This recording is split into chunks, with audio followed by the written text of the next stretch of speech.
Bene, Ok, ok, ci siamo. Io mi presento, sono Mauro Testa dall'Associazione Veneta di Rosario. Questo è il webinar che abbiamo organizzato assieme all'Ateneo Veneto di Venezia, in particolare con l'ufficio Ateneo Veneto al Mondo, coordinato dal professore Paolo Balboni, nell'ambito della settimana italiana della settimana della lingua italiana, che è stata a ottobre, ma per diversi impegni lo abbiamo rimandato per novembre.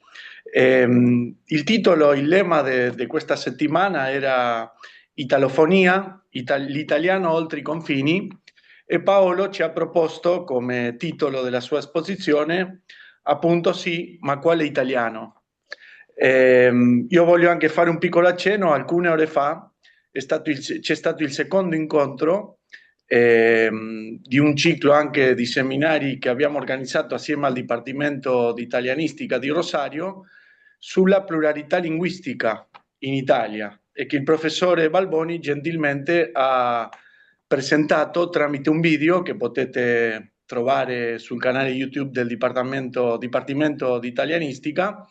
Il primo incontro è stato sulla lingua veneta e oggi si è parlato anche dei dialetti in Sicilia, della lingua siciliana. E quindi ringraziare anche il professore per questa partecipazione. Scusa, ma sì, sì. bene, io do un saluto, un caro e affettuoso ringraziamento a Paolo perché sempre è disponibile a organizzare con noi, anche all'Ateneo Veneto, alla sua presidente Antonella Magaraggia.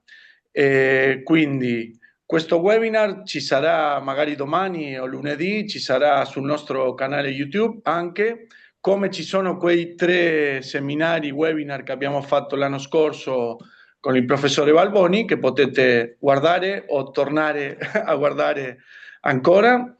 Io do la parola un minutino soltanto a Luciana Colassurdo. Questo webinar conta con il patrocinio sia del Consolato Italiano di Rosario, non so se Michele Nero, il suo capo dell'ufficio scuola, è collegato, non lo vedo, ma è collegata Luciana Colassurdo, che è la presidenta della Fedilsit. Per un piccolo saluto e poi iniziamo già con la conferenza del professore Balboni. Eh, Tante grazie per la FECID, è un piacere accompagnare tutte le associazioni federate che attraverso le loro attività ci aiutano a mantenere vive le nostre radici. Per questo ringraziamento a tutte le professore iscritte qui e anche ringraziamo inoltre il professore Valvoni per essere unito con entusiasmo a questa iniziativa della famiglia Veneta di Rosario. Tante grazie a tutti. Bene, grazie Luciana, grazie alla Fedilcid, grazie al Consolato, poi se si collega anche Michele potrà dirci alcune parole. Allora, l'esposizione del professore Balboni durerà più o meno 40 minuti e poi ci sarà un ampio spazio per domande in generale, non solo sul tema di oggi, ma in generale della pedagogia e dell'italiano. Ok. Puoi condividere lo schermo già? Sì, ma intanto faccio un saluto perché bisogna Ci salutarci vuole? sempre un po' tutto. Siamo 25 persone, è già un bel inizio, ma la cosa migliore è la registrazione che rende disponibile per tutti quelli che vogliono questo contributo. Allora, io faccio la condivisione, condividi. Vediamo, dovrebbe stare arrivando. È arrivato? Sì. Sì, sì. Sì, Allora, adesso poi scomparirà anche la sbarra nera della condivisione. Allora, ho voluto dare un titolo non ufficiale, cioè anziché l'italofonia, eccetera. Mi sono immaginato due ragazzi, ma perché studi italiano? Perché questo è il grande problema. Non è tanto quanti sono gli stranieri che studiano italiano, se l'italiano è la quarta, la quinta, la terza lingua più studiata, dopo l'inglese e il cinese, ovviamente. Il problema non è di numeri. I numeri vengono dalla risposta che danno questi due ragazzi e che danno tutti quelli che studiano italiano. Allora, da qualche anno si fa una... Aspetta che cerco di alzare se posso. No, vabbè.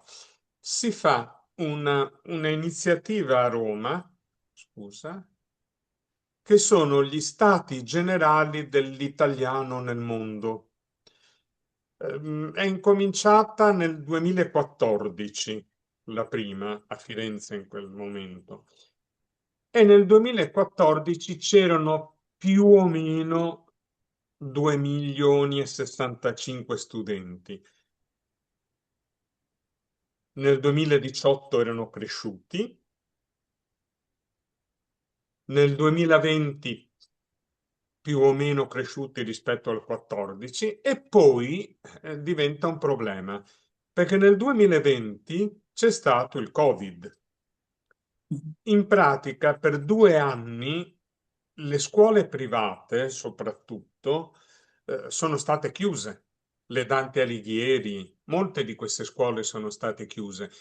E voi sapete benissimo che quando una scuola o una Dante Alighieri chiude per 2 anni, ricominciare è molto difficile. Ma soprattutto è stato difficile riprendere ad avere i dati. Allora, io ho avuto dal Ministero i dati ufficiali per l'insegnamento ufficiale, cioè università, Dante Alighieri, corsi finanziati dal Ministero. Sono 1.600.000 circa gli studenti. Non sono compresi in questa cifra le scuole private, alcuni comitati Dante Alighieri e così via. Quindi quello che possiamo dire con certezza è che ci sono oltre 2 milioni di pazzi che studiano l'italiano. Perché pazzi? Perché l'italiano non è né l'inglese né il cinese. L'inglese è la lingua obbligatoria oggi nel mondo, il cinese lo sta diventando in Oriente e vedremo in futuro la guerra tra cinese e americano, perché poi l'inglese è l'americano. Sono 3.000 anni che le guerre tra sfere di influenza economica e statale diventano guerre di lingue franche. Allora, cerchiamo solo di vedere un piccolo panorama. Questi sono dati che risalgono all'inizio del Covid e subito dopo. Allora, un numero di australiani molto alto, più di 100.000, studia l'italiano, ma lì è soltanto un heritage program, lo chiamano, cioè sono poche ore per gli eredi, i discendenti degli emigranti. Ricordiamoci che fino all'arrivo in Australia dei cinesi, la comunità italiana era seconda solo a quella inglese. Tantissimi italiani sono andati in Australia, soprattutto dopo la seconda guerra. Francia. La Francia è il paese dove ci sono più studenti di italiano non legati all'eredità della discendenza e questo è possibile soprattutto perché esiste un accordo che c'è anche con la Germania, con un altro nome, che si chiama ESA-BAC. ESA vuol dire esame di maturità, BAC, baccalaureato. Cioè è un modello di scuole bilingui in cui gli studenti fanno alcune materie in italiano, altre materie in francese e alla fine fanno un esame congiunto che vale sia per l'Italia sia per la Francia. In Germania c'è più o meno la stessa situazione. In Germania, oltre ai discendenti degli italiani che sono andati dopo la guerra, ma anche negli anni 60, 50, 60, io dopo la guerra sono andato, i miei genitori mi hanno portato, avevo 5 mesi e ho abitato 4 anni a San Miguel del Monte, 2 anni a La Plata e poi 5 anni a Talca, in Cile. Quindi è la mia generazione quella. Ecco, i figli e i nipoti miei, in qualche modo, di questa generazione, studiano italiano ma in maniera diversa da quello che succede probabilmente in Argentina o in Australia o in Sudafrica, perché questi possono venire in Italia continuamente. Ormai per i ragazzi sono diventati europei. Io ho nipoti in varie parti d'Europa che si spostano, figli di amici in quasi tutti gli stati europei. Cioè c'è davvero un grande movimento. Non solo, esiste un sistema che si chiama Interrail, che è soprattutto per i giovani, che dura per esempio 15 giorni, 3 settimane, e i ragazzi fino a 27 anni possono viaggiare in treno quanto vogliono, dove vogliono, in 33 paesi europei. I ragazzi sono bravissimi. Oggi sono a Venezia, stanotte prendono il treno per Vienna, così non spendono i soldi dell'albergo, dormono in treno e la mattina sono a Vienna. Allora, questo è il tipo di discendenti di italiani che ci sono qua. Ma in Germania c'è una cosa molto interessante, perché l'Italia, soprattutto il nord-est, ma anche la Toscana, è la spiaggia della Germania e dell'Austria. Dall'Austria a venire a Grado, che è una spiaggia vicinissima a Trieste, l'autostrada da Villach a Grado è meno di un'ora. Cioè gli austriaci in un'ora o due sono in spiaggia. E ci sono quindi moltissimi pensionati, più di 100.000 pensionati che frequentano le scuole popolari in Germania per imparare l'italiano. Questo è un fenomeno molto particolare. Ecco, con gli Stati Uniti troviamo per la prima volta la qualifica preoccupante che troveremo anche per l'Argentina e per il Brasile. Cioè la situazione nei paesi di antica immigrazione italiana, ricordiamoci che l'emigrazione negli Stati Uniti, in Argentina, in Brasile non è solo dopo la guerra, ma è fin dall'Ottocento che c'è emigrazione. Ecco, lì la situazione è preoccupante perché i miei coetanei, cioè quelli che sono andati via dall'Italia dopo la guerra, sono vecchi. Andiamo tutti verso gli 80 anni. Quindi i nostri figli avevano imparato a parlare l'italiano con noi. I nipoti hanno forse imparato un po' di italiano, poi c'è stato il grande momento all'inizio degli anni 2000 in cui volevano la doppia cittadinanza. Adesso i loro figli dell'italiano non gli interessa più. Quindi nei paesi dove molto è basato sui discendenti dagli emigranti italiani, la situazione sta peggiorando. Poi vedete due casi interessanti che sono Egitto e Albania, quindi cancello questi due, i figli di immigrati. Allora, in Italia ci sono 5 milioni e mezzo di immigrati legali, con il permesso di soggiorno. Moltissimi di questi, dopo 10 anni, hanno preso la cittadinanza italiana. o si sono sposati con italiani e italiane. Hanno molto spesso dei figli o una moglie, una famiglia, ma soprattutto dei figli che sono rimasti, per i primi anni, sono rimasti nei paesi. Io qua ho scritto Egitto e Albania perché questa è la graduatoria del numero di studenti di italiano, ma questo vale per tutti i Balcani e il Nord Africa. Sono rimasti i figli là. Quando un emigrante albanese, che in Italia fa di solito il muratore, ha trovato un lavoro, si è stabilizzato, ha una casa, vuol far venire i suoi figli, ma se i figli arrivano in Italia parlando arabo e basta, perdono un anno di scuola.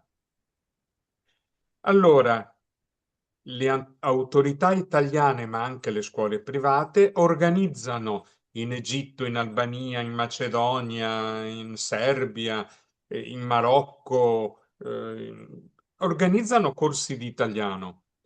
E questi ragazzi li frequentano perché così quando vengono in Italia possono andare subito a scuola e capire quello che viene detto. Ricordiamoci che ci sono delle scuole, ce n'è una qua a Mestre, per esempio, una scuola elementare, dove ci sono 62 bambini nelle 3 classi prime, dei quali 2 sono italiani. Cioè la situazione dell'emigrazione in Italia non credo che sia facile da immaginare. In Brasile c'è una situazione preoccupante anche per il fatto che ci sono 2 milioni e mezzo di veneti, cioè Rio Grande do Sul, Paraná e Santa Catarina, che parlano una lingua che loro chiamano Talian, ma che non è italiano, è un veneto del secolo, di 2 secoli fa, della fine dell'Ottocento. E allora lì è preoccupante perché molti studenti sono convinti di parlare italiano e poi quando vanno a vedere un film italiano o vanno in internet o vengono in Italia si rendono conto che non è così. La Croazia. La Croazia è di fronte all'Italia dalla parte dell'Adriatico. Lì c'è una cosa interessante che c'è anche in Slovenia, anche se qua io arrivo al 10 e basta. Sono stati per secoli parte della Repubblica Serenissima di Venezia, che aveva tutti i porti fino all'Albania, fino al Montenegro, fino alla Grecia. E quindi lì sono rimaste, soprattutto in Croazia e in Slovenia, delle comunità italiane, cioè ci sono delle città in cui si parla italiano, con le scuole italiane. E poi c'è il turismo. Gli italiani attraversano l'Adriatico, soprattutto tutti quelli che hanno una barca, e in 12 ore tu sei in spiaggia di là, con costi molto più bassi e acqua molto più bella. Questa è un po' la situazione che c'è. Ma a noi interessa andare a vedere i trend, le tendenze, cioè dove stiamo andando. Allora, queste 2 parole sono fondamentali per capire che politica sta incominciando a fare l'Italia quando si ricorda di fare politica per la diffusione dell'italiano nel mondo. Allora, da un lato in inglese abbiamo proprio queste parole. Global, cioè le lingue globali, l'inglese, tanto per capirci. In alcune aree ci sono altre lingue globali. Nell'America Latina la lingua global è lo spagnolo. Quindi i portoghesi che vogliono lavorare con argentini, uruguagi, peruviani, messicani, eccetera, devono imparare lo spagnolo. Ma l'inglese è il classico global. Poi gli inglesi hanno inventato la parola glocal, cioè cose che sono sia globali sia locali. Allora, andiamo a vedere questo cosa comporta con le lingue. Vabbè, l'inglese è lingua franca, che è un dramma per l'inglese, eh? L'inglese insegnato come lingua franca è una lingua terribile. L'inglese dei ragazzi, cioè la S della terza persona non esiste, cioè è un inglese micidiale. Comunque, gli inglesi sono contenti. Alcune lingue europee, il tedesco e il francese soprattutto, hanno incominciato a fare marketing per avere studenti come lingua di lavoro, come lingua utile. Per carità, la Germania è il paese dove c'è più lavoro per gli stranieri. Eh, la quantità di stranieri che c'è in Germania è sopra i 10 milioni, soprattutto turchi e medio orientali, e balcanici, turchi e medio orientali. In Francia ci sono molti nordafricani, le vecchie colonie francesi, ma anche molti che vengono dalla Spagna, dal Portogallo, dall'Italia. Quindi lingua di lavoro, lingua utile. E quindi premono molto su come è la Germania, come è la Francia. L'italiano e lo spagnolo hanno fatto una scelta diversa. Cioè, anziché dire impara lo spagnolo perché troverai lavoro in Spagna, io ho due figlie di amiche che si sono trasferite a vivere in Spagna, con i mariti e i figli. Si trova anche lavoro in Spagna. In questo momento la Spagna è la nazione che ha il maggiore sviluppo in Europa. La crescita degli altri stati europei è intorno all'1% all'anno, 0,5-1%. La Spagna è quasi 3% ogni anno. La Spagna è cambiata in questi 50 anni dalla morte di Franco, sono 50 anni adesso, ieri l'altro, è cambiata e è diventata una nazione del futuro. Barcellona e Madrid sono due metropoli modernissime che funzionano molto meglio di Parigi, di Londra, di Berlino e di Roma. Cioè non c'è paragone tra Madrid e le altre capitali europee in questo momento. Loro cosa hanno detto agli altri europei? La Spagna è un posto con il sole, con la paella, con il vino buono, non troppo caro, con una qualità della vita alta. Risultato, quindi sono stati una lingua glocal, perché è molto global lo spagnolo, c'è tutta l'America Latina, ma anche local. Hanno detto, vieni a vedere che bella che è la Catalogna. Sono stati i primi catalani a fare questo.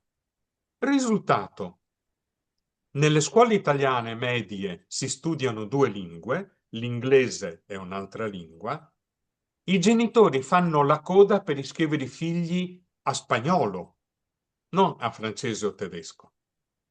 Perché ai ragazzini non interessa niente il tedesco lingua di un lavoro futuro.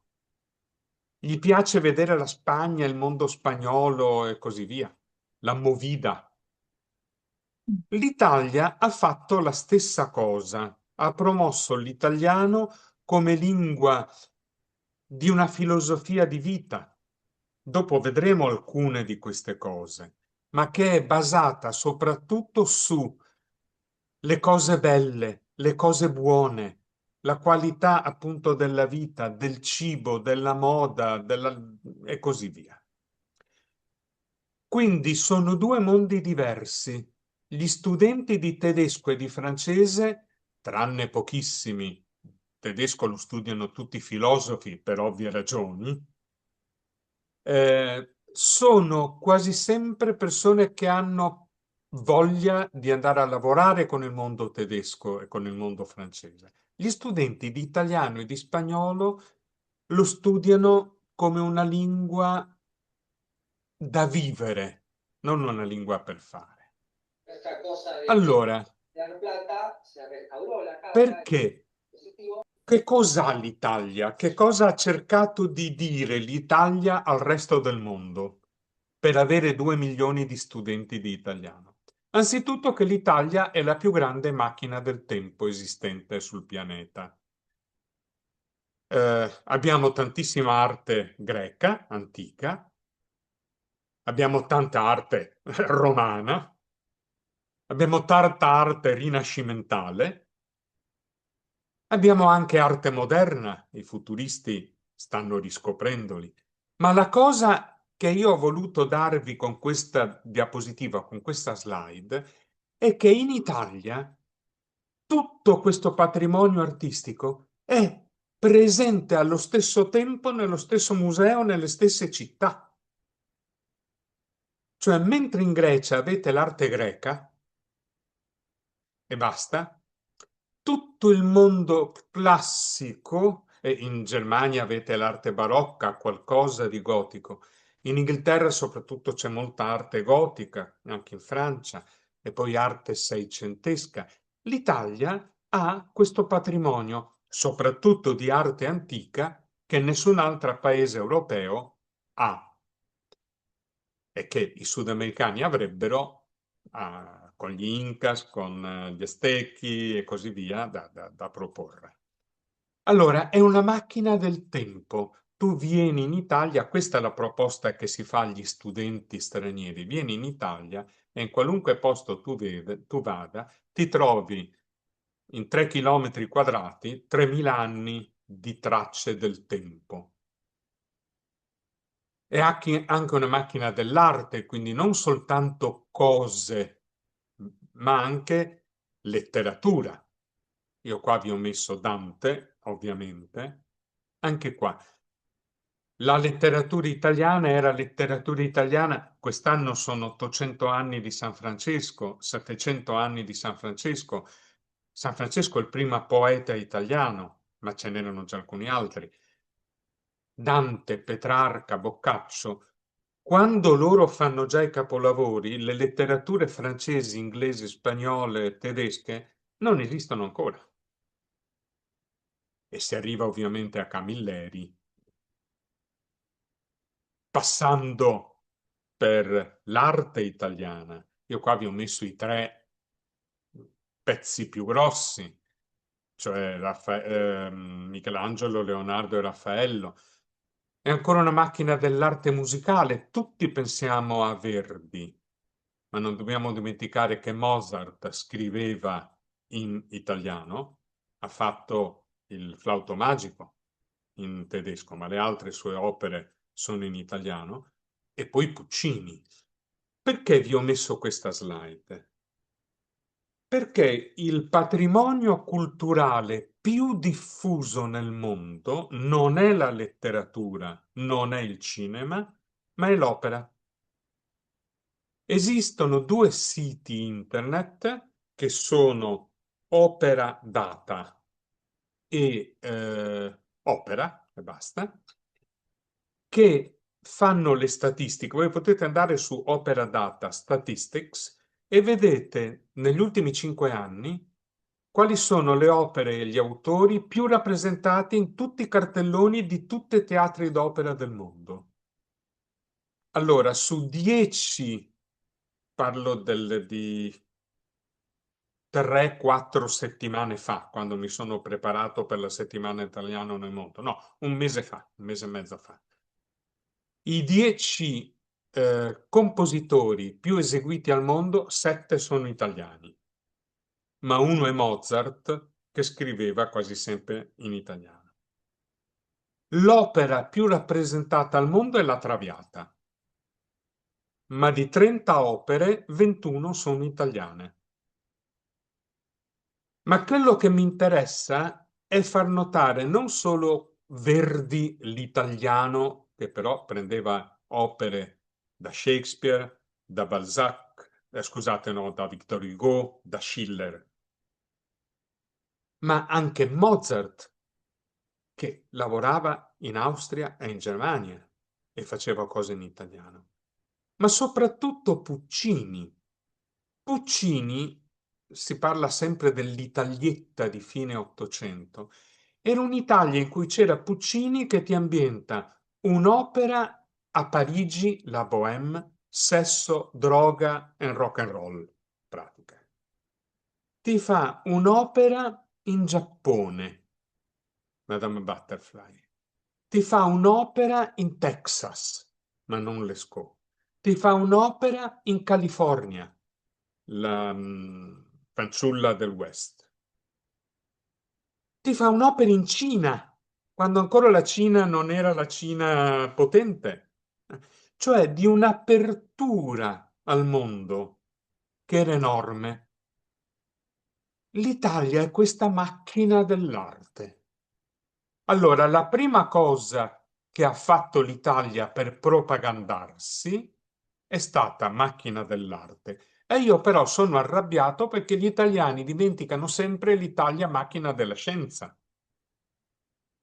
Questo signore qua era un ragazzo di 21 anni, si chiamava Fibonacci, che fu chiamato da Federico II, il grande imperatore tedesco che però ha sempre vissuto in Italia del Sud, in Sicilia, Napoli, così, e che a Napoli ha fondato l'Università Federico II e ha chiamato questo ragazzo qua a insegnare matematica.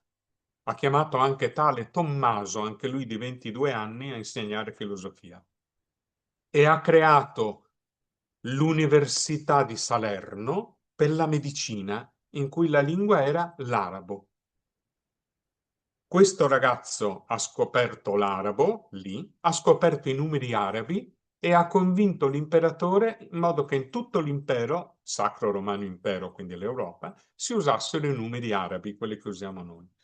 Ma lui è quello che ha inventato quella forma grafica, che è un'equazione sua, che spiega perché i semi sono messi in un certo modo, spiega come nascono le conchiglie che seguono quella regola matematica, spiega, cosa oggi molto utile, come funzionano i cicloni.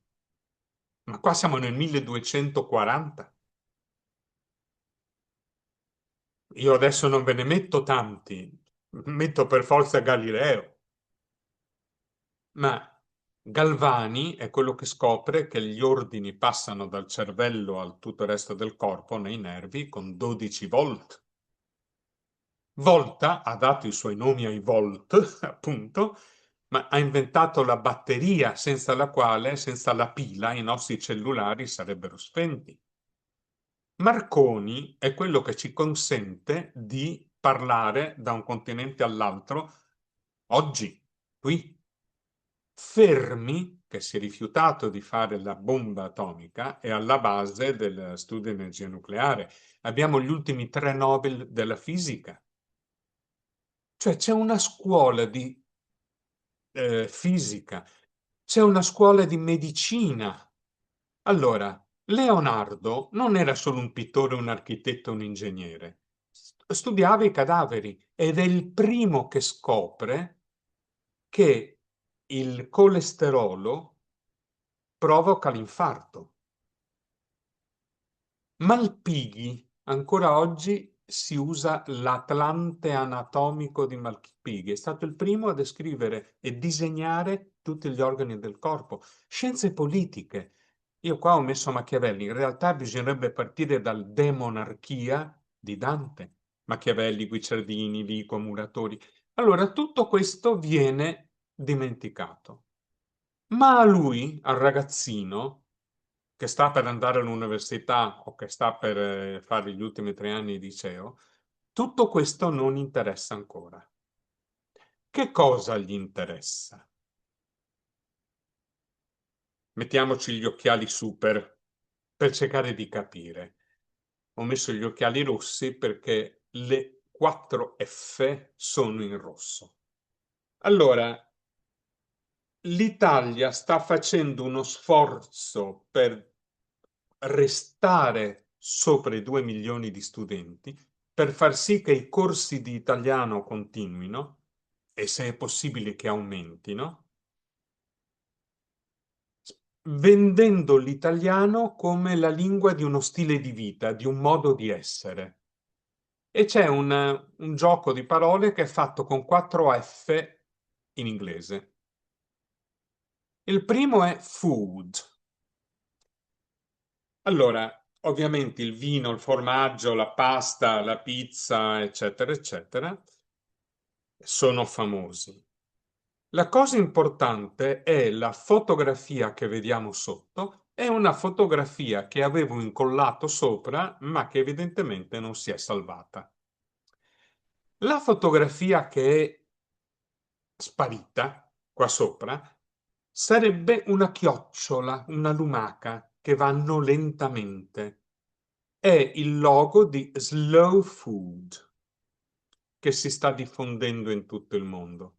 Allora, l'America, il mondo moderno ci vogliono imporre il fast food.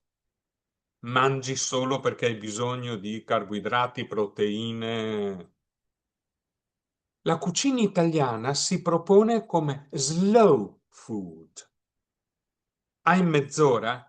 Siediti e mangiati una pasta, non un hamburger in piedi. L'idea della cucina come lentezza per stare con gli amici. La foto sotto invece la vedete questo è Italy, questo è l'incrocio tra Broadway e la Quinta Strada a New York. Italy è grande, 2 piani e come tutto l'isolato. È una catena che sta spargendosi in tutto il mondo e ha un'altra filosofia, che è 15 giorni cucina piemontese, 15 giorni cucina siciliana, altri 15 giorni cucina pugliese.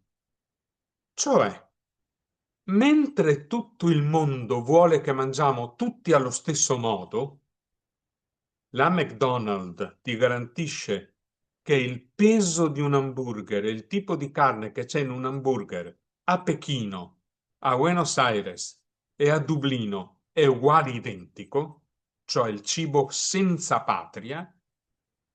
Qua invece c'è la cucina emiliana che è diversa dalla cucina veneta, dai vini, dai formaggi, la pasta, il modo di cucinare. Allora, il modo in cui usare la cucina italiana per far arrivare studenti è da un lato dire si mangia non per nutrirsi ma per stare insieme e per avere un piacere. Secondo, si mangiano tante Italia, è tutto diverso. Ci sono molti corsi qua adesso, ce n'è uno anche qua a Venezia, in cui si incomincia a fare il corso di italiano cucinando. Cioè, i nomi delle cose sono abbastanza facili, ma poi ci sono tutti i verbi di movimento. Vieni qua, dammi questo, prendi quest'altro, mettilo sopra, sotto, a destra, a sinistra. Ma alla fine delle 2 ore di lezione si mangiano le tagliatelle, che è molto più promozionale che tutti i libri di italiano. Food fashion. Vabbè, io qua adesso vi ho messo l'alta moda, i profumi, sappiamo tutti, Valentino, Versace, Armani e così via. Ma quello che mi interessa sono queste mutande. Questo è Dolce Gabbana. Vi ricordate che una volta Dolce Gabbana avevano sempre il logo molto in grande, DG, molto in grande, che veniva fuori dalle mutande dei ragazzi sotto i jeans? Notate che adesso il logo è piccolissimo ed è qui, su questo nero, perché quello che incominciano a vendere è bianco, rosso e verde l'Italia. Non sono mutande italiane, quindi belle, e quindi le paghi di più. Allora, sulla moda italiana c'è poco da insistere. Se voi guardate anche tanti telefilm globali, NCIS, tutti abbiamo visto NCIS. Se avete presente Dinozzo, Tony, cioè di origine italiana, non solo ha in casa un pianoforte, quindi la cultura e la musica, lui non suona, ma c'è il pianoforte a coda. Ma lui ogni volta che deve correre si arrabbia perché si rovina le scarpe italiane. quando finisce a terra si arrabbia perché si è sporcato il vestito di Armani. Cioè l'italiano ama la bella musica, ah sì, beve sempre vino rosso, non beve birra, beve vino, ed è vestito con moda italiana. Food, fashion, furniture. Qua vi ho messo le lampade, tutte queste cose. L'arredamento in tutti i film, tipo Wall Street e così via. Quando vedete i ricchi hanno mobili italiani. Ma se volete una curiosità, il tavolo bianco e lungo dove Putin riceve gli ospiti, forse ve lo ricordate perché quando ha ricevuto Macron l'ha messo all'ultima, alla fine del tavolo, è un tavolo fatto qua nel Veneto, a Cerea. Cioè, i mobili belli sono italiani in giro per il mondo, ma io vi ho messo sopra la macchinetta del caffè. Perché un mese e mezzo fa, quando ho preparato queste foto, nel mondo ci sono 167 negozi che vendono solo vialetti. Per carità, questa è quella classica. Oggi ci sono anche quelle dove si mettono dentro le capsule, cioè, ma è lo stile ancora una volta. Cioè si vende il design italiano. Ultimo, food, fashion, furniture, Ferrari, come dicono gli americani.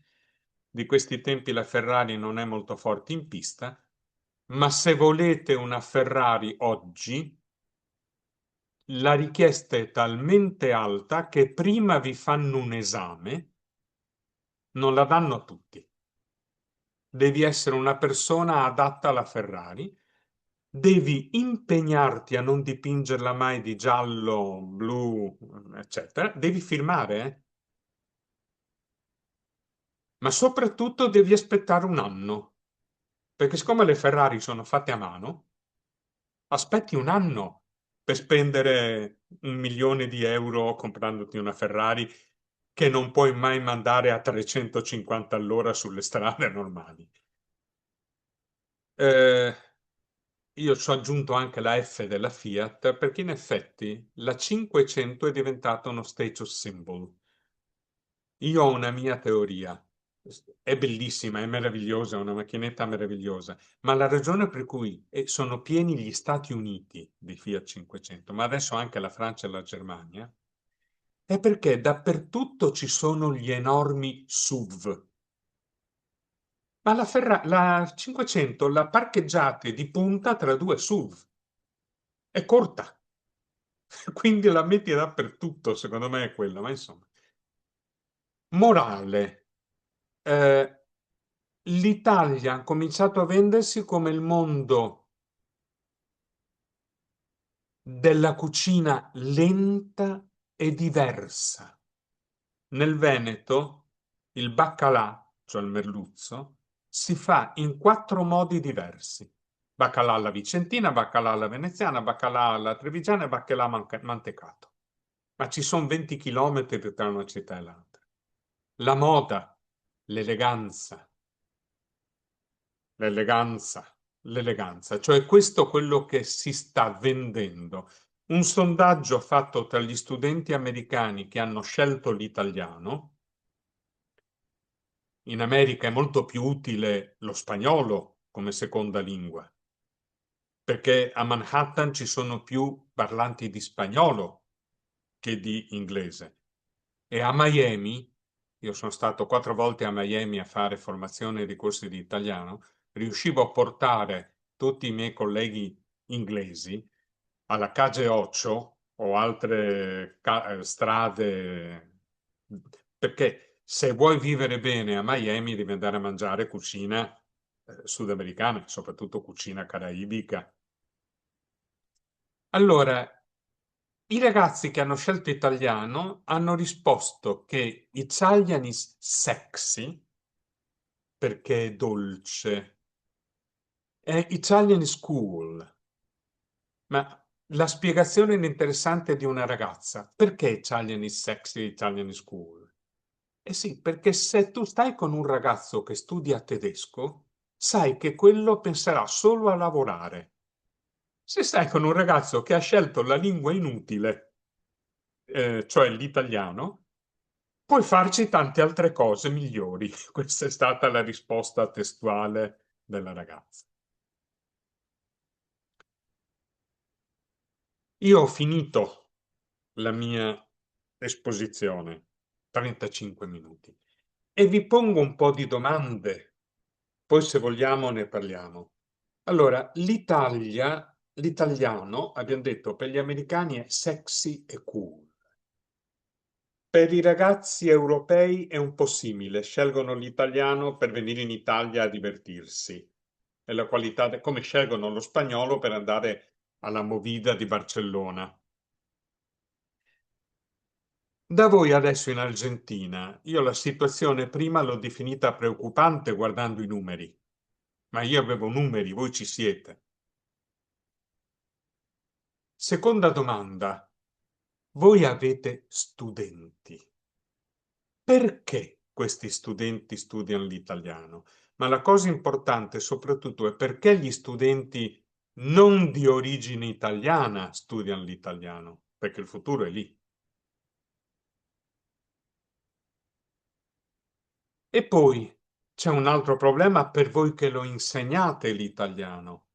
Quale italiano insegnare?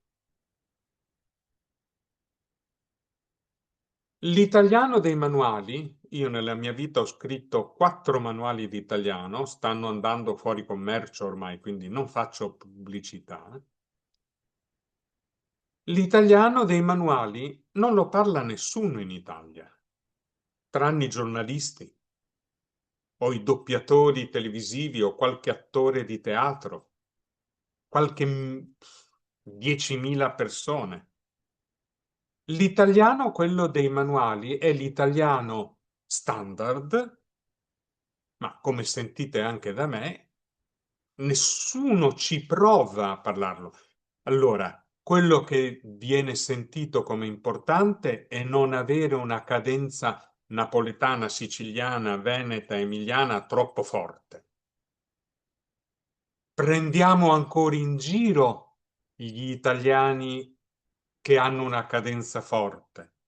Per anni siamo andati avanti a prendere in giro Romano Prodi, quindi non l'ultimo stupido, 2 volte presidente del Consiglio, ma soprattutto capo del governo europeo. Lo prendevamo in giro come? Sì, perché il mio governo è un semaforo, è fatto rosso, verde e giallo. Cioè lo facevamo con la S degli emiliani e con l'accento emiliano, perché lui, essendo anziano, l'aveva ancora molto forte. Oggi prendiamo tutti in giro un vecchio ministro e dirigente comunista che viene ancora in televisione spesso molto anziano, Bersani, e parla anche lui un inglese, un italiano da più di 80 anni, di ottantenni, e quindi lo chiamiamo Bersani. Eh? Per il resto i giovani cercano di non avere un grande accento. Ma ricordiamoci che in questi giorni voi potete vedere su YouTube il più importante talent show per giovani cantanti italiano, X Factor, e ieri sera, che era la quinta puntata live, una ragazza ha cantato in siciliano e un ragazzo ha cantato in napoletano. C'erano 6 concorrenti rimasti, 2 di questi hanno cantato in lingue locali. Cioè, l'anno scorso ha vinto a Sanremo, anzi è arrivato terzo a Sanremo, Geolier, che però è stato quello che ha venduto di più, ma lui canta rap napoletano. Allora, insegnare l'italiano dei manuali o insegnare anche l'italiano dei discendenti degli immigranti?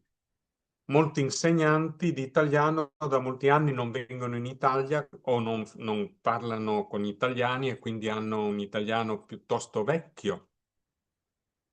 Eh, ma c'è un altro problema, che se guardiamo la televisione, molto dell'italiano è regionale. Se voi guardate Imma Tataranni, parla in l'italiano di Marghera, scusate, di Matera. Non è una contadina, è procuratore della Repubblica. Se ci spostiamo di 50 chilometri e guardate Lolita Lobosco, capo della polizia a Bari, parla italiano barese. C'è un'altra serie che ha come personaggio Vanina, ma come si chiama di cognome non mi ricordo, Vanina, che è capa della squadra omicidi di Catania, ma parla siciliano, come Montalbano,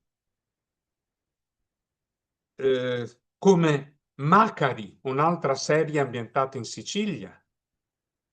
Se guardate la serie I bastardi di Pizzo Falcone o Il commissario Ricciardi o Mina Settembre, sono tre serie prese da romanzi di De Giovanni, parlano napoletano, italiano napoletano. C'è addirittura una serie presa da Saviane, Gomorra, che è in napoletano, ma servono i sottotitoli per capire, eh?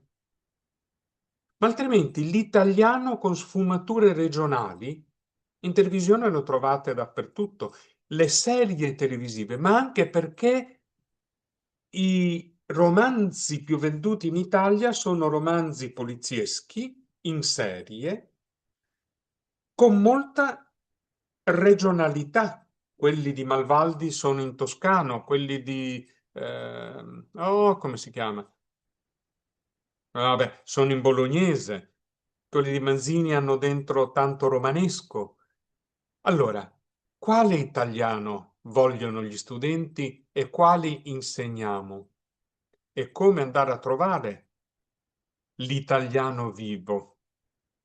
La cosa interessante delle serie televisive è che passano la cultura italiana. Io prima volontariamente vi ho detto di una capa della squadra omicidi di Catania, della capa della polizia di Bari, del procuratore della Repubblica di Matera, cioè e di Mina Settembre a Napoli, cioè donne che quando gli emigranti italiani sono partiti dal sud sarebbero state vestite di nero, chiuse in casa a preparare la pasta asciutta.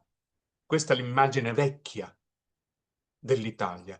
Qua vi ho dato i nomi di 4 donne di potere in 4 serie televisive.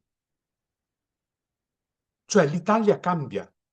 Se per quello c'è anche una serie televisiva ambientata in Friuli in cui c'è la ispettrice Battaglia, che anche quella è una donna. Allora, oppure l'italiano delle canzoni, cioè quello di Sanremo o quello di X Factor. Io lì, per esempio, ho un problema. Eh, se ci capisci qualcosa, io prima di ascoltarlo faccio quello che ho imparato dai ragazzi a fare. I ragazzi prima si scaricano il testo, perché anche se è in italiano, il rap non lo capisco. E poi hanno un italiano complicatissimo. Io ho scritto un saggio che si chiama Perché non capisco le canzoni di Sanremo. Cioè, nel senso che il rap è difficilissimo da capire. Ai ragazzi piace, non piace, cosa farebbero? Allora io passerei, per questa mezz'ora che ci rimane, alle vostre domande. Questa qua sotto è la mia email. Io rispondo quasi sempre in giornata a qualunque domanda.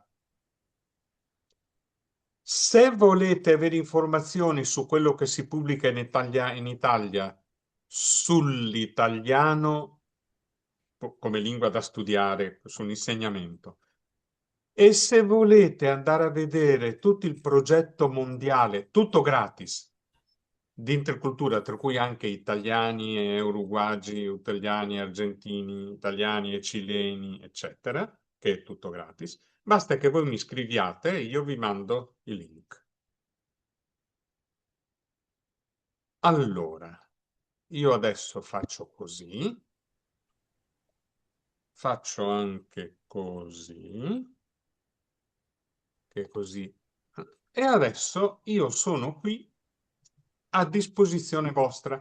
Possiamo usare sia il microfono sia la chat in cui mettere eventuali domande.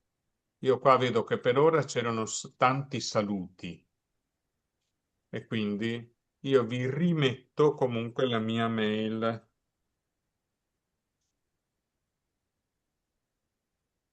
Bene, intanto ringraziamo il professore Paolo, veramente molto interessante, molto stimolante. Qua sono tutte docenti e docenti di italiano, e quindi sicuramente ci saranno delle domande per te. Vediamo se sulla chat potete anche farlo via audio.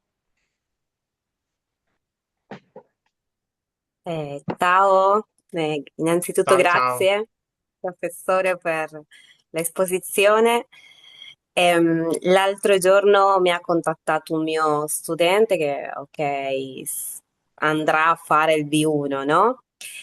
E lui mi diceva, io voglio fare conversazione perché quando faccio conversazione con l'IA, l'intelligenza artificiale, non mi può dire, non mi può parlare con un italiano vero, vivo, no? E allora lei ha chiuso questa presentazione parlando proprio di quale italiano. E a me la difficoltà che viene in realtà, pensando un po' proprio agli esami, è che tante volte nello scritto la lingua che viene richiesta è un po' quella lingua dei manuali e magari negli ascolti viene messa quella regionale e poi nella conversazione c'è da usare l'italiano vivo. Quindi per noi insegnanti è una sfida, perché c'è da insegnare un italiano completamente variato eh, tutto il tempo, no? Però non è facile perché è un italiano che varia un pochino. Perché se io dico ai miei studenti, ok ragazzi, voi magari il congiuntivo nell'oralità non lo sentirete così spesso come magari quando vi viene messo un esercizio proprio sul congiuntivo.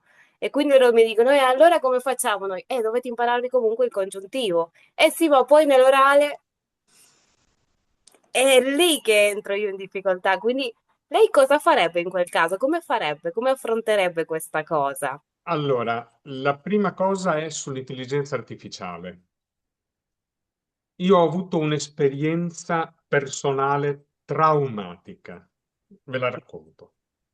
Allora, tra le tante cose che ho scritto, quella di cui vado più orgoglioso è una grammatica di consultazione, quindi una grammatica non per insegnare, ma per andare, si chiama Grammatica Italiana Più, che è un libro in cui c'è A1, A2, B1, B2, ma poi c'è tutta la grammatica italiana online per insegnanti, per laureandi, c'è la grammatica dei gesti, la grammatica delle brutte parole, la grammatica regionale, ma c'è anche una grammatica per cellulare, per il cellulare. Allora, se tu sei uno studente di italiano e non ti ricordi il congiuntivo, allora sul cellulare puoi andare lì e scrivere e chiedere la pillola grammaticale, sono 3-4 minuti per tutti i vari argomenti. Io questa qua l'ho registrata in italiano. Hanno usato l'intelligenza artificiale, sta uscendo in spagnolo adesso, è uscita già in inglese, ma cosa fa l'intelligenza artificiale? Usa la mia voce e la mia faccia e traduce. Non solo, le labbra si muovono in inglese o in spagnolo quando sarà. bellissimo, utilissimo, ma io quando mi sono sentito parlare inglese, io l'inglese lo conosco abbastanza bene perché sono laureato in inglese, ho insegnato inglese, ho studiato in America, ho insegnato tantissimo in America, ho sentito che era un inglese assolutamente falso, tutto corretto, cioè non c'era un errore. Le parole erano tutte pronunciate alla perfezione, l'intonazione era assolutamente perfetta, ma era falso. Adesso non ho ancora sentito quello in spagnolo perché stanno finendola. Sullo spagnolo mi incazzerò ancora di più perché io, la Io lingua l'ho materna mia, sentita, è io già l'ho vista. uscita. Sì, È sì. tremendo, io suppongo sarà tremendo io sentirmi.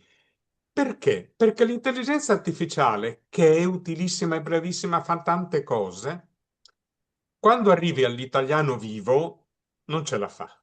Ma se uno studente vuole fare esercizio, lasciateglielo fare con l'intelligenza artificiale, dialogare con l'intelligenza artificiale, domande semplici, risposte semplici e così via. Non tanto non è che l'intelligenza artificiale sbagli l'intonazione, è solo falsa in qualche modo. Ma la cosa importante è che il ragazzo è costretto a parlare e impara più a parlare senza aver paura del madrelingua o dell'insegnante di fronte. E questa è la grande cosa. Allora, io ho due amiche carissime. Abbiamo cominciato a lavorare insieme nel 78, due siamo già in pensione, una ci va quest'anno. Insegnavamo didattica delle lingue, eravamo assistenti del professor Freddi.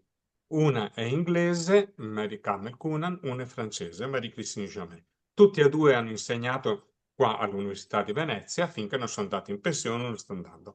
Ci conosciamo molto bene. Con Marie-Christine ho mangiato anche la settimana scorsa a cena, quindi c'è proprio un affetto forte. Di Carmel Cunan sono stato testimone di nozze, quindi li conosco. Bene, io quando parlo inglese con Carmel Cunan faccio una quantità di errori mostruosa e ho paure assurde perché ho il madrelingua di fronte, ma la madrelingua di cui sono stato testimone di nozze. Quando parlo con Marie-Christine, io il francese lo parlo molto bene e lo leggo come fosse italiano, eccetera, parlo un francese osceno. Ci sono altre due o tre amici francesi e amici. Io faccio schifo quando parlo francese con loro. Io faccio conferenze in francese, non ho nessun problema. Al Parlamento europeo ho fatto conferenze in francese senza nessun problema. Parlo con loro, faccio errori tremendi. Allora, l'intelligenza artificiale è questo che deve dare. Che la lingua non sia viva quando parlano con i vari Alexa o i vari nomi che ci sono. Non interessa niente. Finalmente loro parlano con qualcuno di cui non hanno paura. Quindi fateglielo usare, ma spiegandogli questo, che devono prendere il coraggio e buttarsi e possono anche chiedere all'intelligenza artificiale di correggerli. È una rottura di scatole terribile quando l'intelligenza incomincia a correggere, perché non ti lascia scappare niente. Ma è una macchina. Non è Celia in persona o Elisa o chi di noi. Non è Norma. È una macchina, quindi non fa paura. Dopodiché, che italiano insegniamo? Per forza insegniamo l'italiano dei manuali, perché quelli abbiamo e con quell'italiano vai dappertutto. Quello che conviene far sentire, perché quando vengono in Italia ne hanno bisogno, è l'italiano regionale. Allora, se sanno il congiuntivo, molto probabilmente parlando con i loro coetanei di 20 anni non ne sentiranno uno. Se parlano se sanno il passato remoto, parlando con abitanti del nord Italia, non ne sentiranno uno. Quando insegnavo italiano all'università, didattica di italiano, alle classi che volevano fare gli insegnanti, quindi di laurea specialistica, avevo il corso di didattica dell'italiano, E gli dicevo, voi credete che segnare italiano perché lo sapete sia sufficiente? Benissimo. Ditemi subito in coro il passato remoto del verbo stare. Poi cominciavo, uno, stetti, stesti, stette. Poi smettevo e tutti si bloccavano e si mettevano a ridere perché madrelingua italiani che volevano fare gli insegnanti di italiano erano in Italia al corso di didattica dell'italiano e si bloccavano sul passato remoto del verbo stare, non di un verbo stranissimo, verbo stare. Quindi usate l'intelligenza artificiale per per farli parlare senza paura. E sulla grammatica molto particolare, che è il periodo ipotetico, quindi il gioco di condizionali congiuntivi. In italiano sentirete sempre, ormai i ragazzi dicono se lo sapevo non venivo, perché se dovessero fare se l'avessi saputo non sarei venuto, vi potete sentire se lo saprebbe non verrebbe, cioè cose infami, cioè meglio non sentirle.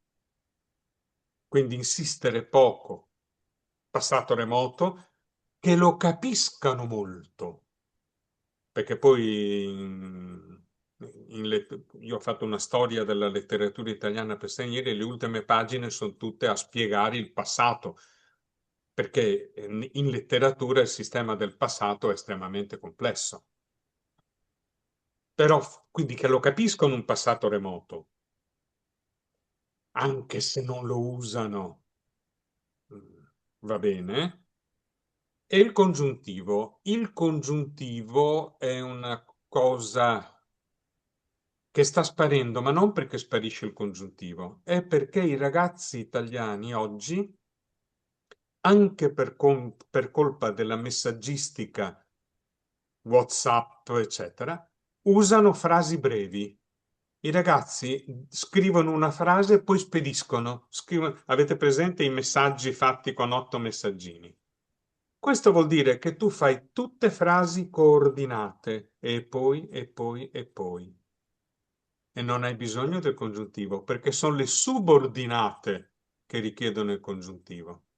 Ma il grosso problema adesso è che i ragazzi italiani non riescono a capire i libri di storia, i libri di filosofia. Io adesso ho fatto 2 grammatiche di italiano per italiani, quindi non faccio pubblicità anche qui, ma in cui cerco di lavorare partendo da studenti che non sanno fare le coordinate, perché non le usano mai. O se le usano, usano il più possibile l'infinito.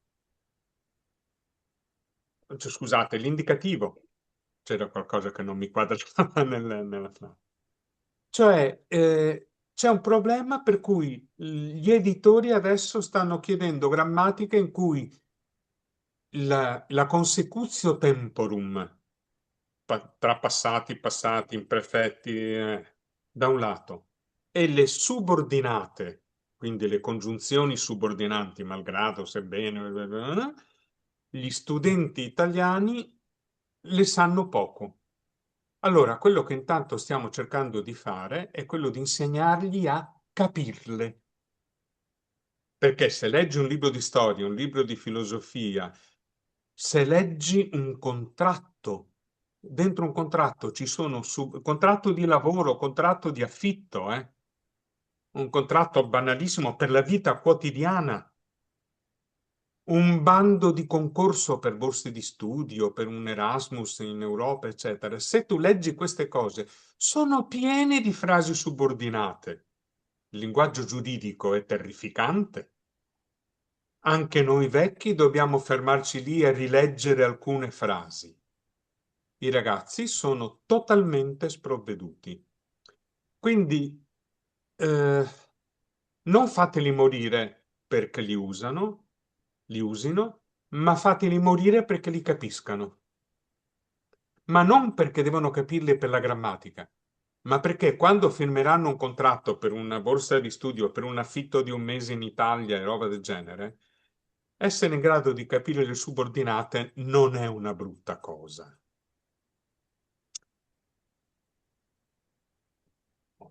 Chi è che fa un'altra domanda? Altre curiosità? Prego, io sono Carmen Melluso, lavoro nel Centro Culturale Italiano di Buenos Aires. Noi abbiamo 4 sedi e soltanto volevo raccontare la nostra esperienza durante la pandemia e dopo, anche un po' grazie al decreto Salvini, abbiamo raddoppiato la quantità di studenti noi. Sì, io sono coordinatrice dei corsi per adulti e da 180 siamo saliti a 350, 400, 2021 anche di più. Oggi È finito l'effetto del decreto. sì, sì, però la bella cosa che ci ha lasciato è un 20% di quelli che si iscrivevano soltanto per questo adempimento continuano. È la prima volta che abbiamo gruppi di livello avanzato numerosi. Sì? Però questo è merito degli insegnanti, eh? Sì, sì, sì, e dell'italiano, come no? Questa Sì, ma lingua che soprattutto del apre fatto una... che quando diventano più bravi, che incominciano a capire i film, a poter leggere, allora Italian is sexy, Italian is cool. Sì. Adesso come siete messi lì? Noi benissimo, la nostra scuola è una realtà molto particolare perché sono 3 sedi, sono scuole paritarie, dalla scuola di Mhm. infanzia, scuola primaria, liceo e i corsi per adulti. E per fortuna benissimo, bene, si verifica questo che lei stava illustrando all'inizio, i ragazzini che frequentano la scuola non sono più i nipoti di italiani, ma argentini, figli di argentini che vedono in questa cultura europea la differenza, no? Preparare i figli per il titolo europeo, no? La possibilità di muoversi nel mondo, eccetera. E approfitto per fare questa domanda. Perché il professor Balboni dice trend e non dice tendenza? Perché io ho detto tendenza, se n'è accorta che mi sono corretta, trend, perché io volevo fare una freccia enorme e tendenza non ci stava. È Ah, una ok. mera questione. Io detesto gli italiani che usano l'inglese quando non serve. Ottimo, che quello è il mio messaggio ai nostri alunni, no? Dico, difendiamo l'italiano, non c'è bisogno di usare clown, killer, eccetera. Sì, Oh, adesso purtroppo questa è un'altra cosa molto brutta. I ragazzini crescono sentendo molto rap americano, molti telefilm americani. Per cui anche adesso c'è stato ieri l'altro a Milano una piccola baby gang, tanto per dirla in inglese, che hanno accoltellato uno studente. E c'era l'audio, perché uno di questi riprendeva, poi ha messo tutto in internet e quindi adesso sono in galera, giustamente. Va bene, ma tra di loro si chiamano bro, cioè no, brother. Fino a 3-5 anni fa, loro si chiamavano raga, ragazzo. Mm? Adesso si chiamano bro. Questo è l'impatto che l'inglese sta avendo. provocante. Se noi andiamo a vedere i testi terribili dei rap in italiano, in alcuni casi troviamo metà parole in inglese, che non sono solo la normalissima baby, vabbè, che ormai è diventata italiana Accettiamo. in qualche modo, ma parole che... Allora, questi cominciano a studiare inglese in prima elementare, ma ormai in quasi tutte le scuole dell'infanzia si fa inglese. In molti casi lo fanno già all'asilo nido, cioè a 2 o 3 anni, paroline, giochi e così via. Eh, si sono resi conto, i ragazzini lo fanno per 13 anni nel sistema scolastico italiano, tu studi inglese. ma incominciano a rendersi conto quando hanno 13-14 anni che se vogliono avere a che fare con con i loro coetanei stranieri, e l'Italia è una lunghissima spiaggia, cioè tutta l'Italia è una costa, quindi se tu vuoi parlare con stranieri, eccetera, devi farlo in inglese. E quindi stanno usando molto l'inglese, male, molto spesso con pronunce sbagliate, eccetera, ma molto spesso riempiendo l'italiano di inglese inutile. Quindi qua c'è una Noelia Carolina Pereira che chiede cosa pensa sarebbe la risposta dell'Accademia della Crusca riguardo alla lingua dei giovani nella canzone di Sanremo e dell'uso dell'inglese. Allora, io curo per la Crusca la bibliografia. Aldos nos dijeron que el desayuno era la comida más importante del día. C'è un microfono aperto. Dicevo, se volete sapere che cosa è stato pubblicato sulla didattica dell'italiano, se voi andate sul sito della Crusca, bibliografia, la curo io lì, e sono dato da loro anche poco tempo fa. Allora, lì c'è una preoccupazione fortissima sull'inglese, perché l'inglese davvero sta penetrando dove non è necessario. Dove è necessario va benissimo.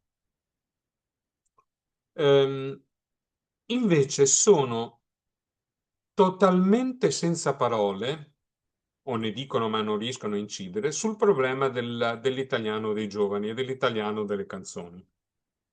Una delle persone più attive nella Crusca è Lorenzo Coveri, che studia tantissimo l'italiano delle canzoni. Ma quello che è importante è, e io ci ho discusso quasi un'ora l'ultima volta che sono stato alla Crusca su questo.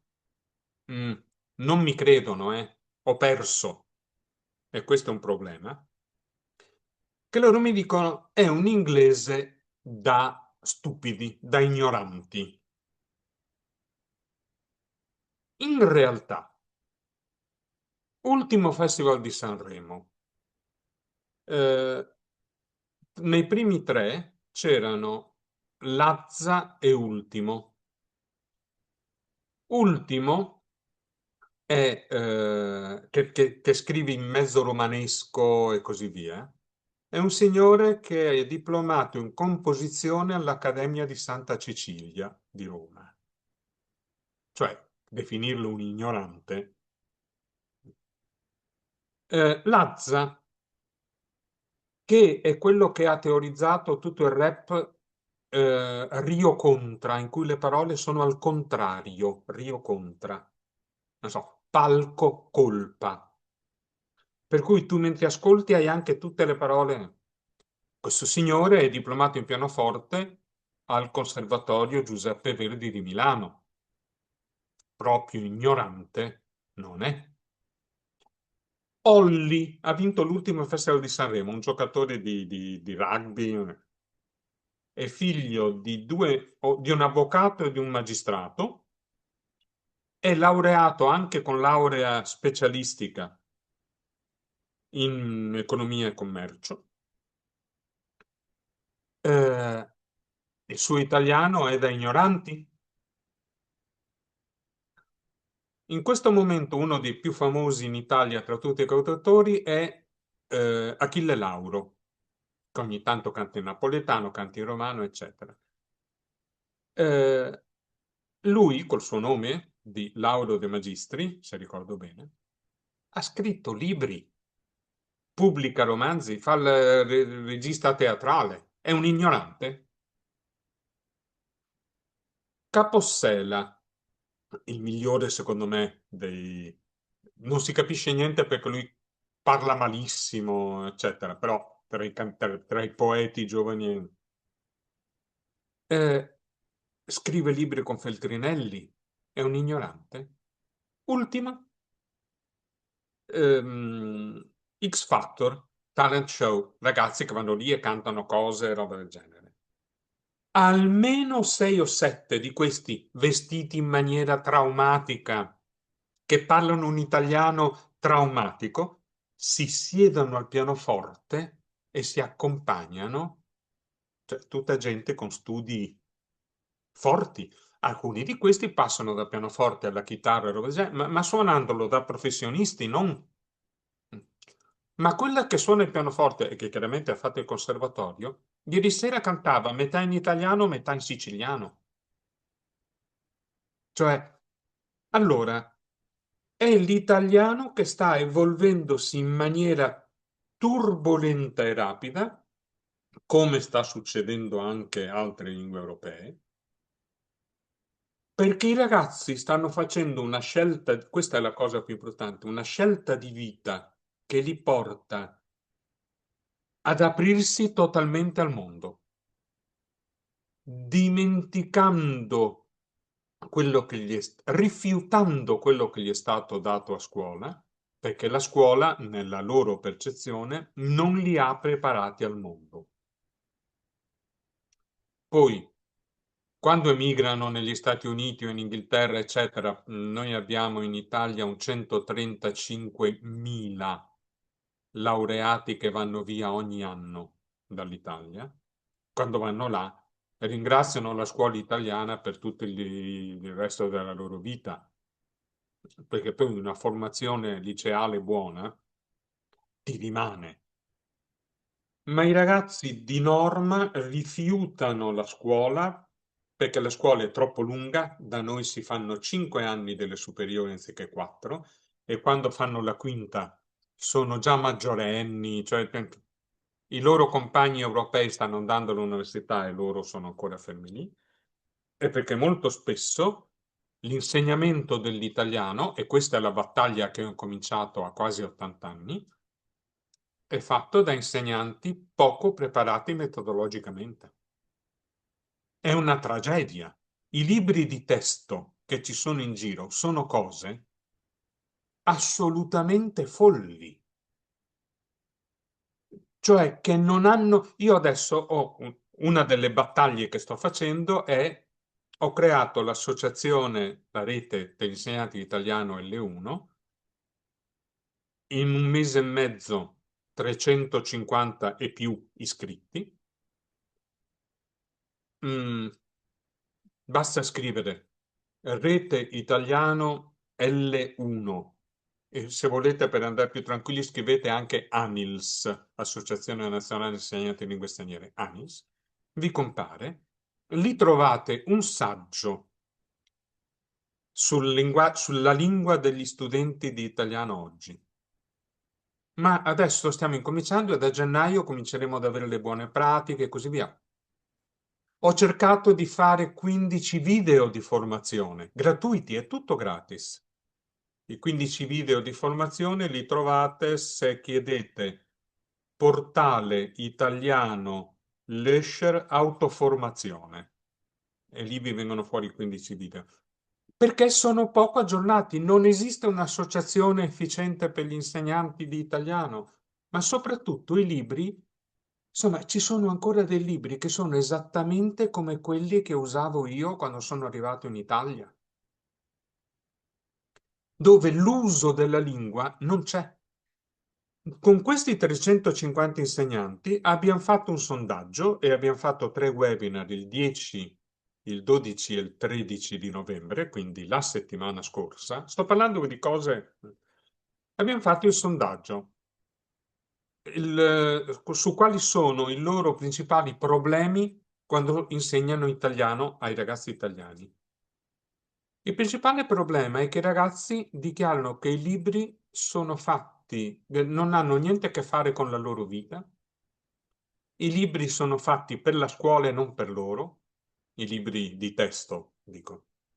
Che gli esercizi che gli fanno fare sono assolutamente folli e non servono assolutamente a imparare l'italiano. Cioè, i ragazzi rifiutano quel tipo di materiali, ma vengono adottati e sono ancora i materiali più diffusi nella scuola italiana. Per cui i ragazzi, quando vengono fuori da scuola, dove hanno imparato, sulla base di un libro, 54 complementi per fare analisi logica, che io che scrivo grammatiche da una vita non so, questi cosa fanno? Rifiutano. E quindi non curano più l'italiano. Non gliene frega più niente. E questo è un dramma, che suppongo stia succedendo anche nelle città, almeno in Argentina.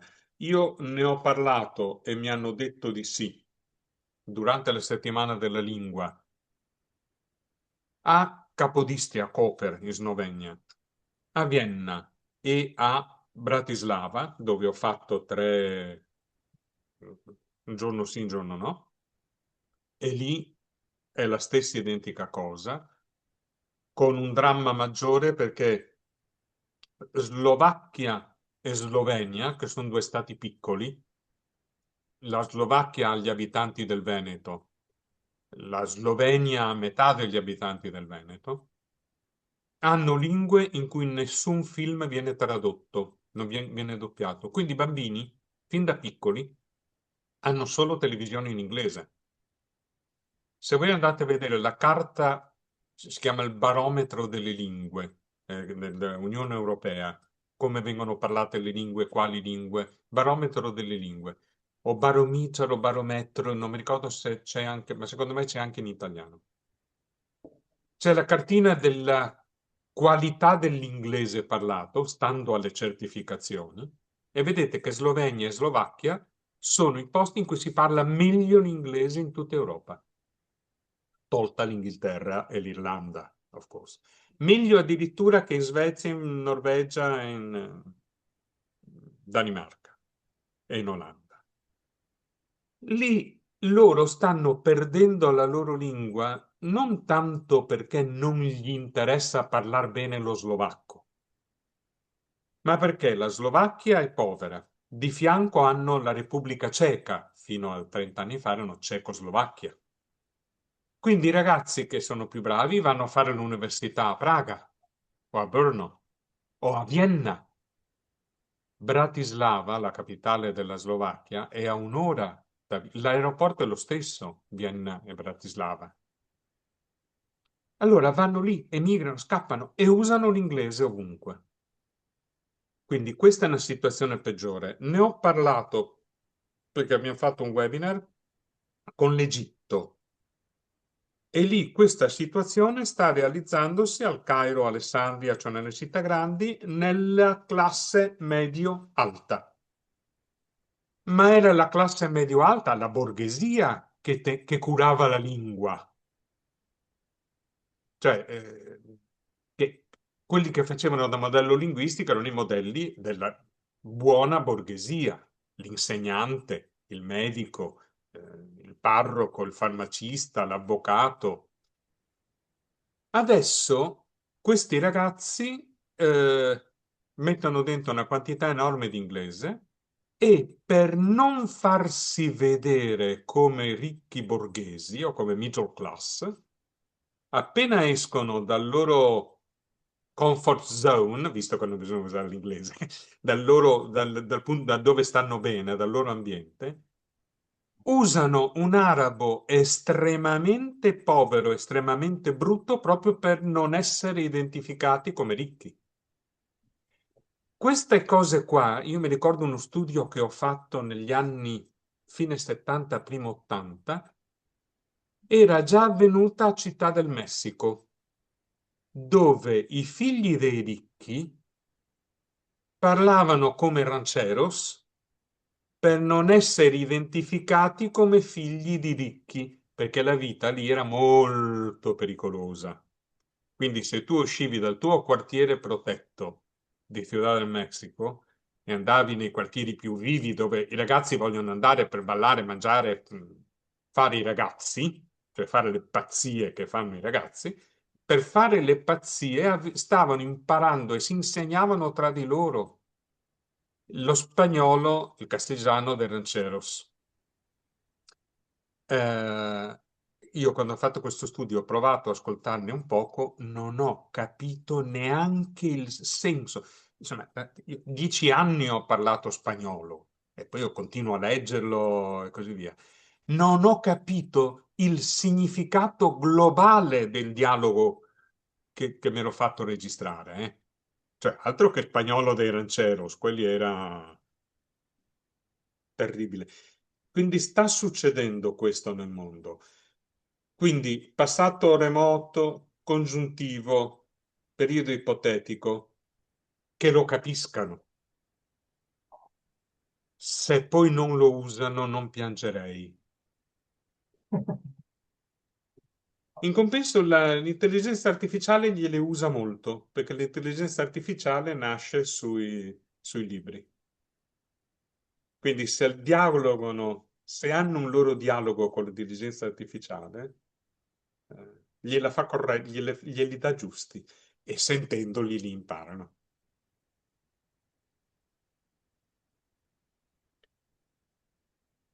Allora, altre domande? Abbiamo superato il tempo, ma se c'è, io sono un chiacchierone, quindi No, solo un commento, professore, per me, se mi permette. sì. È difficile questo perché, cioè, da portare avanti, no? Perché anche i libri, come ha detto prima lei, hanno un programma da portare avanti e questi argomenti ci sono da svolgere, da studiare. Lo esigono per avere anche un certo livello, livello A1, A2, e la certificazione, eccetera.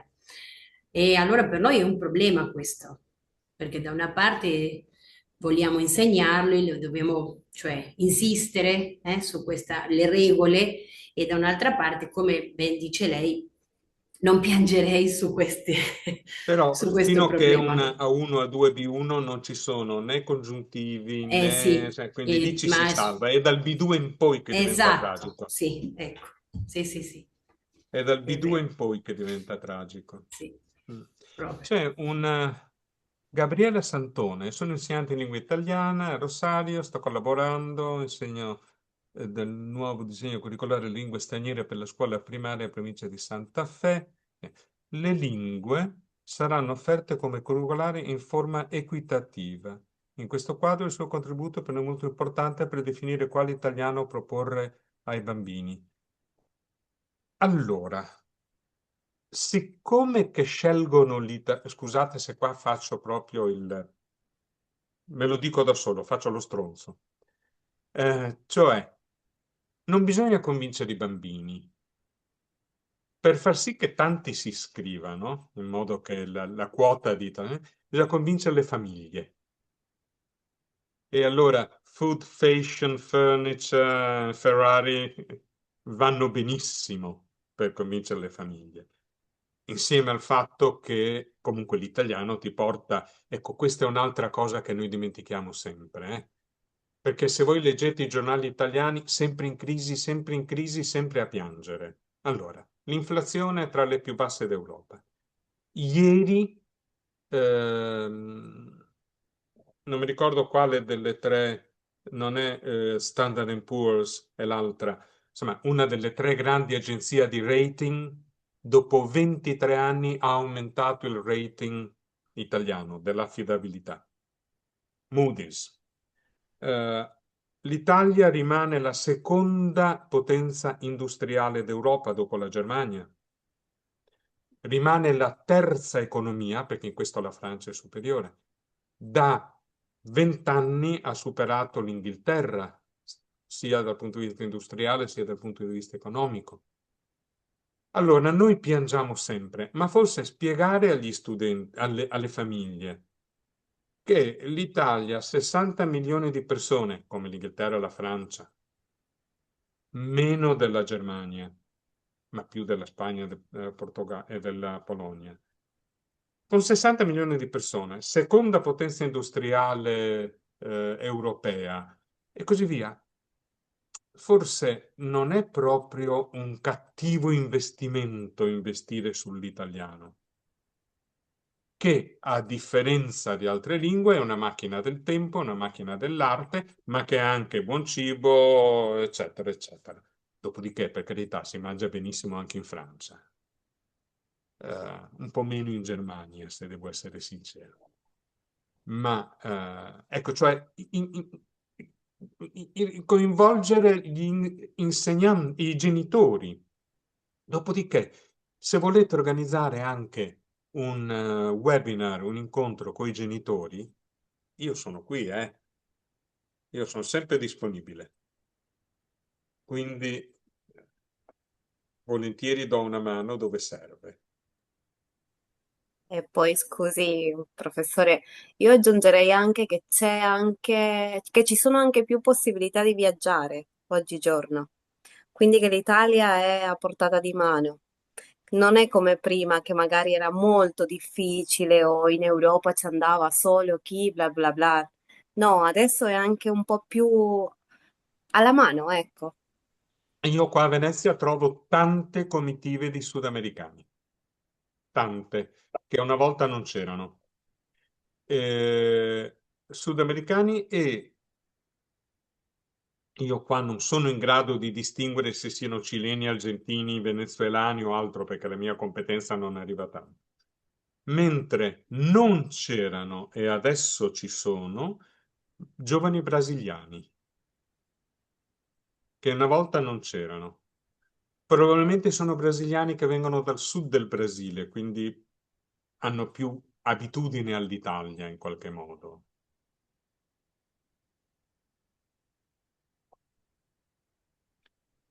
Va bene, io scusate, ma io alle 8 ricevo a cena mio figlio e la sua fidanzata, quindi devo andare a fare cose molto semplici. Slow food. Slow food. No, è già tutto pronto, Bene. Bene, Paolo, è stato un grande piacere, penso che per tutti i docenti che sono qua presenti anche.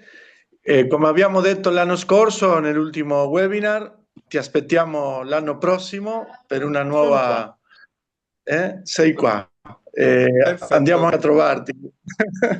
Bene, Va grazie, benissimo. grazie mille. Grazie, Grazie a grazie. tutti. Saluti. Ciao, ciao. Ciao, ciao. Vediamo.